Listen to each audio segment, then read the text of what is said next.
लोकसभा आणि विधानसभेच्या वेळेस सर्व लाडक्या बहिणींनी रक्ताचं पाणी करून आदरणीय नरेंद्रभाई मोदी हे पंतप्रधान व्हावेत अशी इच्छा व्यक्त केली। विधानसभेच्या वेळेस आमच्या सगळ्या कॉरिडॉर बाधित बहिणींनी देव पाण्यात ठेवले, कारण देवाभाऊंना मुख्यमंत्री करायचं होतं। आणि आज देवाभाऊ या लाडक्या बहिणींच्या घरावरती कॉरिडॉरचं संकट आणू इच्छितात। माझी देवाभाऊंना एवढीच विनंती आहे, आमच्या या महिलांनी तुम्हाला पवित्र हाताने मतदान केलेलं आहे। आमच्याकडे कुठलीही गोष्ट अशी नाहीये, आम्ही फक्त कमळ पाहिलं। आमची एकच इच्छा आहे की देवाभाऊंनी आमचं म्हणणं ऐकून घेतलं पाहिजे। फक्त महिलांची एक आम्हाला भेट हवी आहे।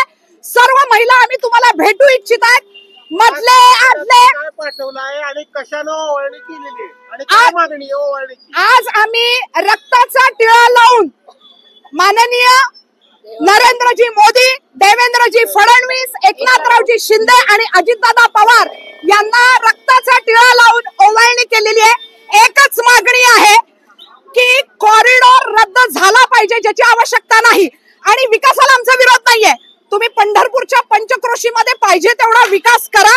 आज महिलांची त्या घराशी अटॅचमेंट, श्रद्धा, परंपरा, रूढी यांचा सर्वनाश करू नका, अशी आमची लाडक्या बहिणींच्याकडनं प्रचंड प्रमाणात मागणी आहे। राखी पाठवली, राखू शकाल का? हो, राखी ही नो कॉरिडॉर नो डीपीची राखी आपण तयार केलेली आहे आणि आपण ही नरेंद्र मोदी आणि देवेंद्रजी फडणवीस यांना आपण पाठवतोय। आणि मला निश्चित खात्री आहे की देवेंद्र फडणवीस हे अतिशय कुटुंबवत्सल आहेत आणि सर्व लाडक्या बहिणींचे भाऊ आहेत। आम्हाला निश्चितपणे ते न्याय देतील आणि हा कॉरिडॉर रद्द करतील। देवेंद्र फडणवीस एका मुलाखतीत सांगितलंय, माझ्या घरात